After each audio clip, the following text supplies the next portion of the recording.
dowladda Soomaaliya ayaa si rasmi ah ula soo wareegtay maamulka hawada Soomaaliya kadib burburkii oo laga xukumi jiray dalka Kenya gaar ahaan magaalada Nairobi. Haddaba arintaas iyo soo wareejinta hawada Soomaaliya ayaa waxa aan wax ka weydiinay wasiirkii hore ee duulista hawada ee dowladda federaalka Soomaaliya Saciid Jaamac Ali Qorsheel. Waraysi gaar ah oo dhinacyo badan taabanaya uu siiyay telefishinka Star TV. waxyaabaha aan wax ka weydiinay waxa kamid ahaa wada hadalladii Somaliland iyo Soomaaliya oo waqtigii wasiirka uu ahaa heshiis ay galeen Somaliland iyo Soomaaliya, bal hadda heshiiskaasi halkii uu ku dambeeyay maadaama Somaliland ay sheegtay in hawada Soomaaliya ay la soo wareegtay iyadoo arintaasi mugdi badan kaga jiro codsina u dirtay hay'adda ICAO ee maamusha hawada adduunka. waa kan wasiirka oo arinta aan wax ka weydiinay.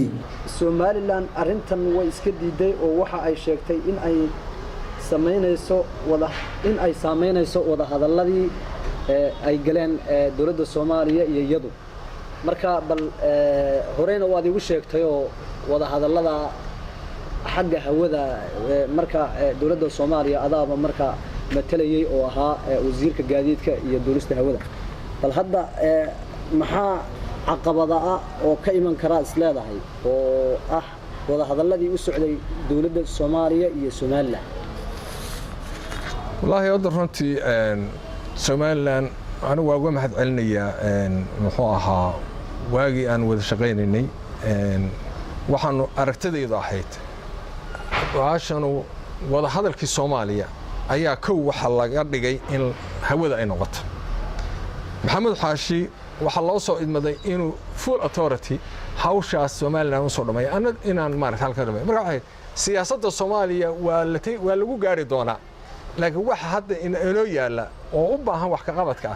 وطنا ومارت مهم كأ وايو لسه صحون كرو لبنا كرد كرا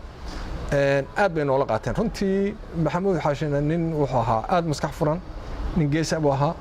رنتي معها إن لا هاي ما قلت دتك قارب أو فسرتي محمود حاشي كونفور بو حلص هذا يوم سوماليين بو حلص هذا ما يوحى وضع هذا الكيس سومالي لما عجب وهي الله قص ودقي runtiina waxay ahayd waxaan aan soo wada ceshano inagu hadhow taadana ku xisaabtano marka soo wada ceshadii la soo wada ceshanayay heshiiska aniga isagu aan saxeexanay waxay ahayd inaan anagu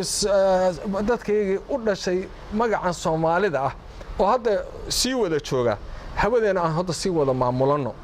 ayaa waxa la isku afkartay hawada aan ka wada shaqeynahay siyaasadeena kale iyo hawlaheena kale meesh wuxuu waa farsamo waxay maaragtay haddii inuu ka shaqeysan weyno wataan kaaga sheekeynay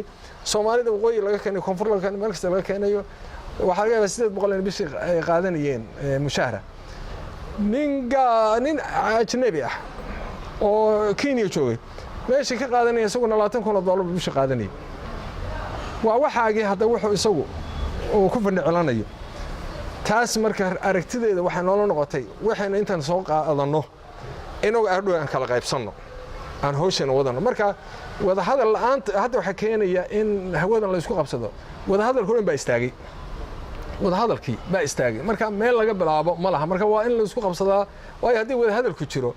waa la wada hadal xornaa maxaa khaldan xagee wax ka saxna waan maqlay runtii wasiirku in labada wasiir oo ka Somaliland iyo kan federaalka inay dhowr jeer hadda Addis Ababa isku tageen Nairobi isku tageen arrimaha kulli ka wada hayeen wixii farsamo ah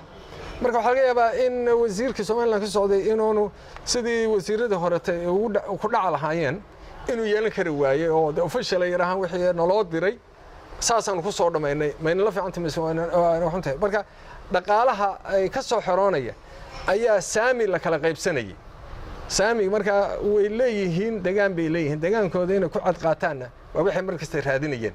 marka wax la adkeeyo weyn ma ahayn waxay wax laga wada hadlay oo ilaa heerka dowladda Soomaaliya ma laga yaabaa in Somaliland adigu aad barigi ka aragtay arinta ka duwan inuu arkay oo Somaliland markaa maya anu ma arkay waxaan wada arkayna ku joogan xataa suusuga loo wada wixii la soo wada celi raali baa laga wada waxaan wada qaybsiga si wax loo wada qaybsan lahaa iyo sidii looga dhisi lahaa meelihii lagu heshiiyay ma saxba ma khaladba halkaas wax ka jiraan taana wax la farsamayn karo ويان أو الله وضح هذا الكرة. محمد عبد عثمان محمد فراديره ستار تي في مقالة مقدشو.